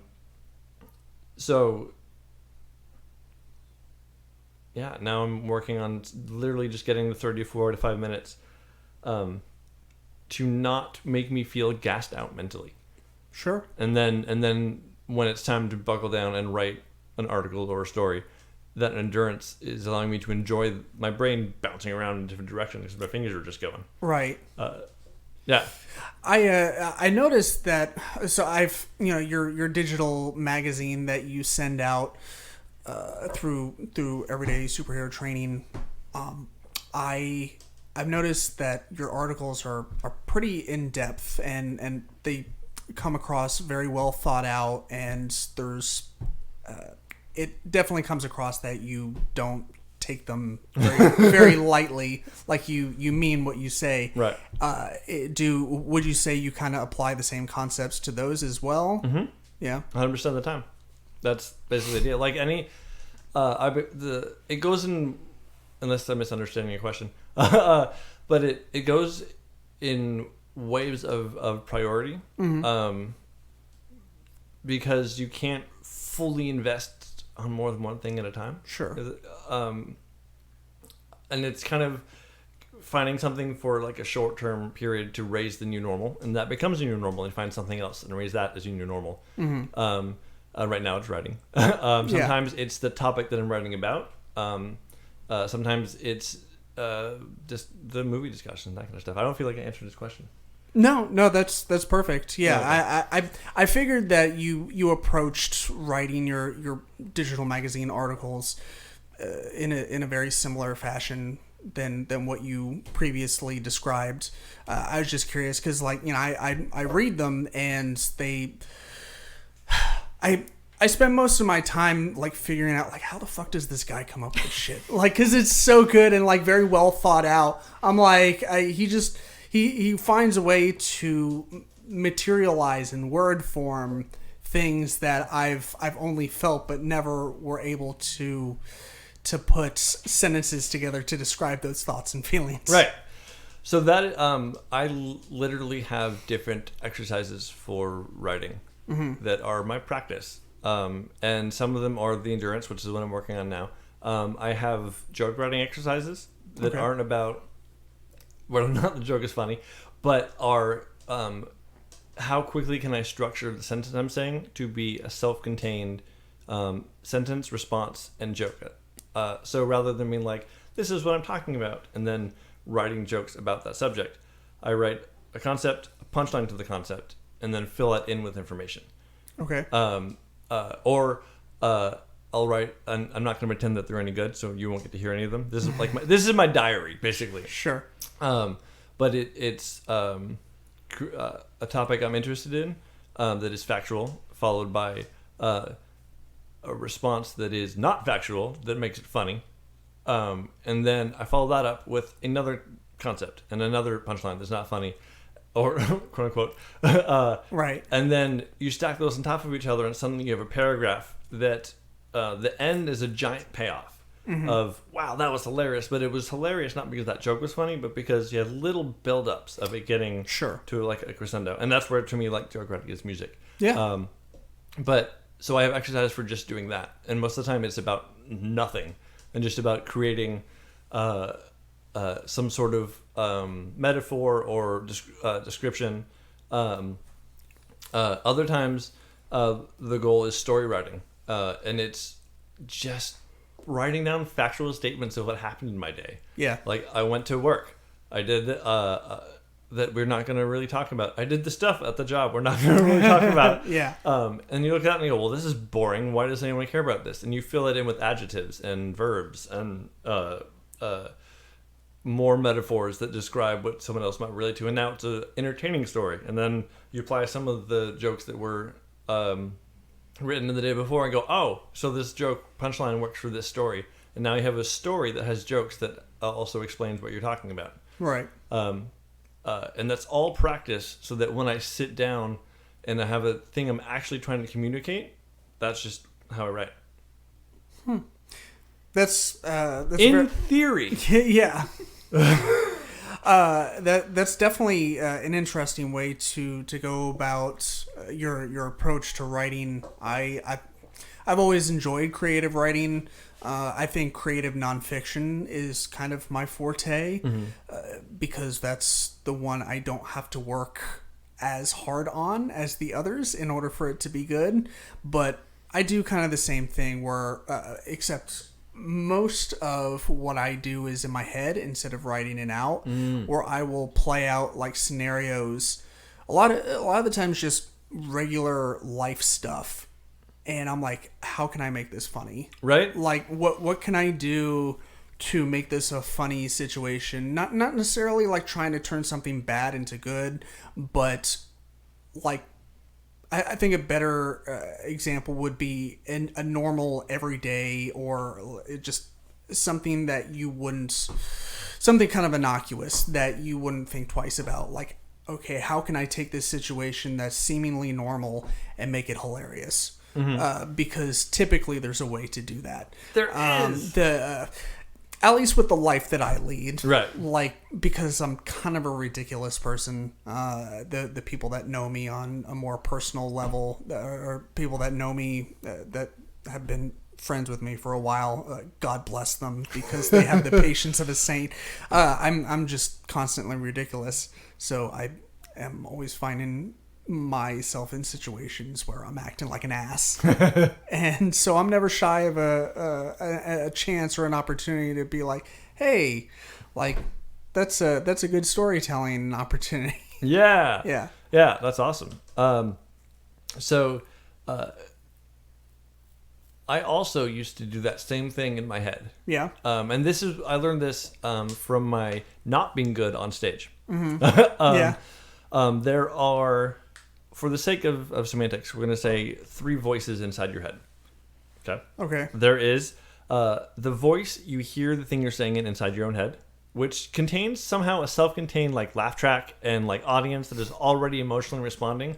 So before you ever say a word, you kind of feel like, yeah, that joke's going to land, or like the statement makes sense. There is the voice in your head that is how you write, which is the written vocabulary you have memorized and can pronounce. Okay? And then the third voice is the voice you actually speak with when you're directed to speak. Right. And most of the time, those 3 voices are not the same thing. Yeah, I'd say that's accurate. Right? The vocabulary I write with is completely different, unfortunately, than the vocabulary I speak. Oh, yeah. And the way I describe things that I think is silly combines both of those 2 things into one sentence. So if I can't speak in the manner I write, I can't then myself be funny. Right. At least, and if you can't laugh at your own joke, then you're not funny ever. Yeah.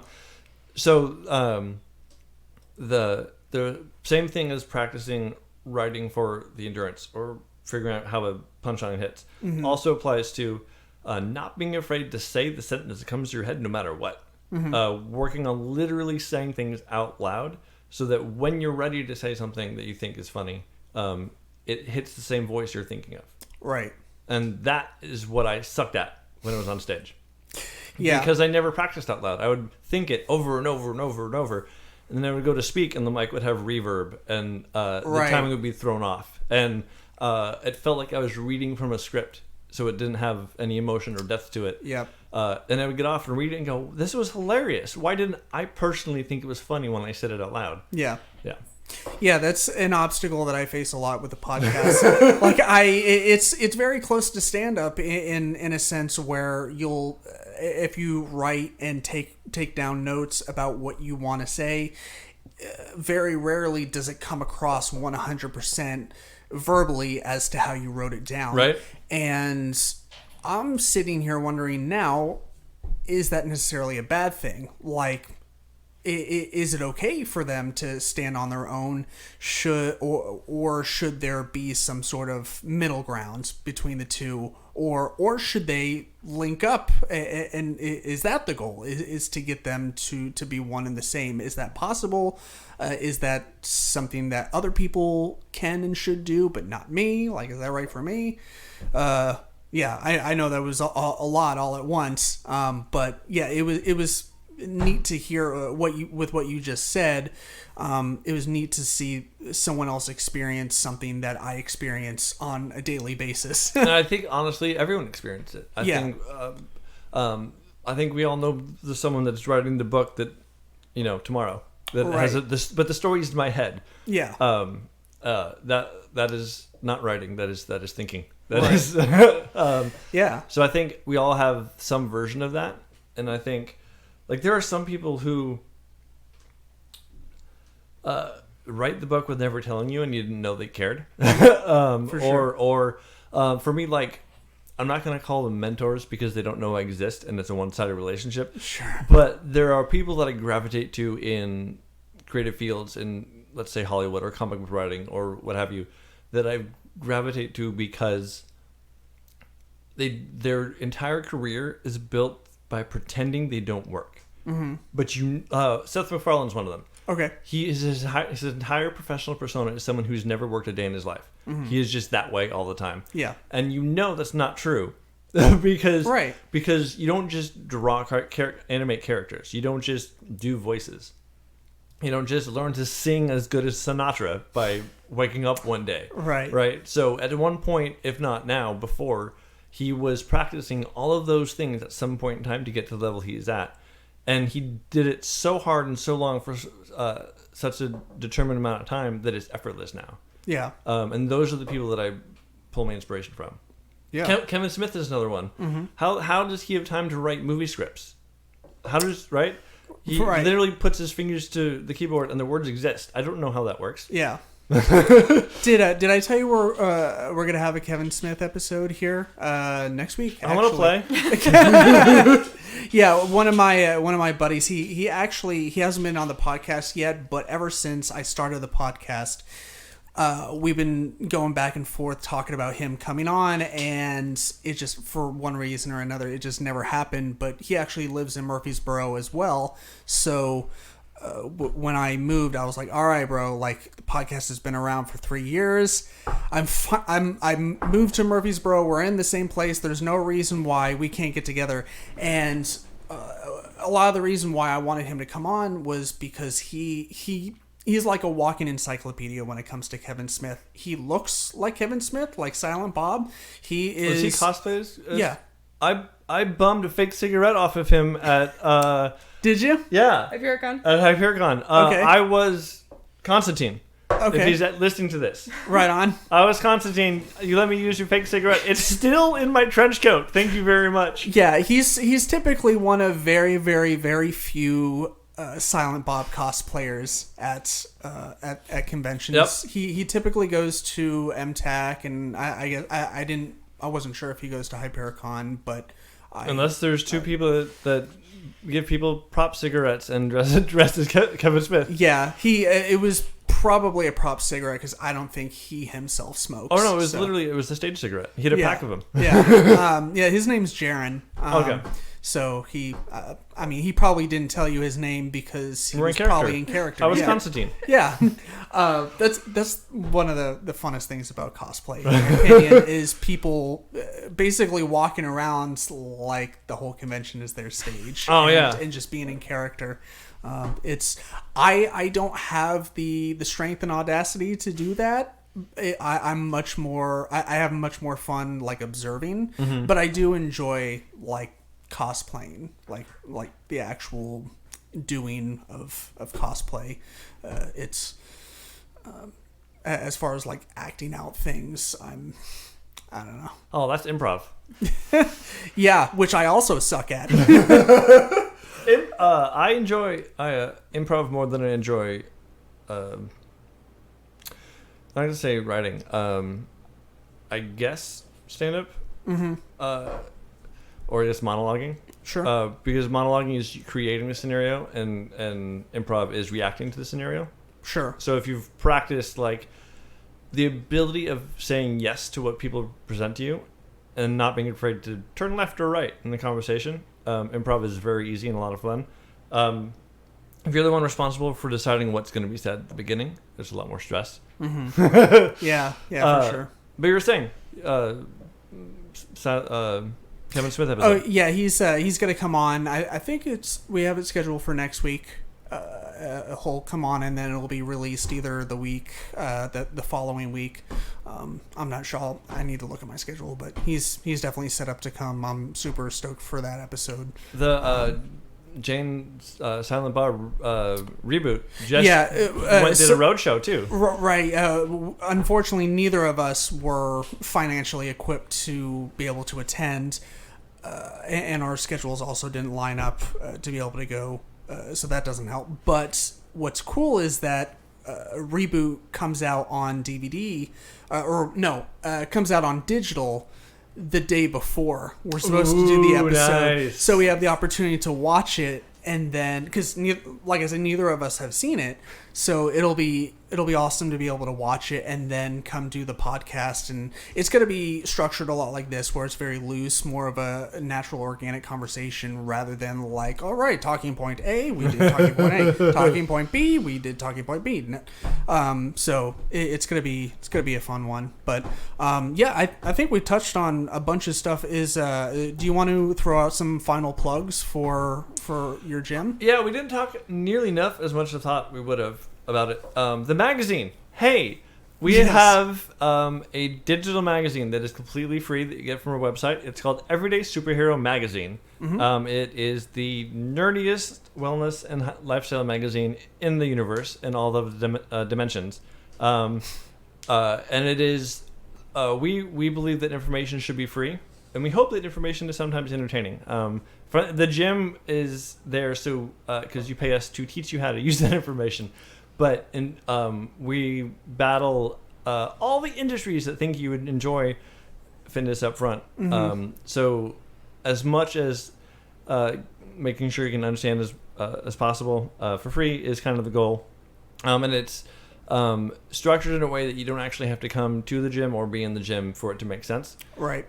So it is self-contained, or it is supposed to be a self-contained entity that mirrors the nerdiness, enjoyment, and philosophies that we teach and talk about and coach with, but in a magazine-styled format. Yes. It's technically an email newsletter, but we call it a magazine.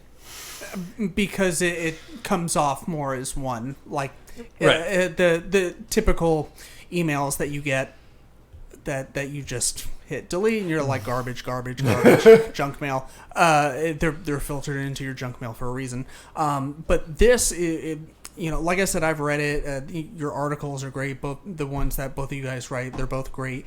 It for sure comes off more as a digital magazine rather than your typical like brief email or small newsletter. Mm-hmm. It's not very clickbaity, which I applaud you on. Like, you do have links to other things, like more articles on your website, your blog podcast, posts, my podcast, which is, of course, your end of the deal. And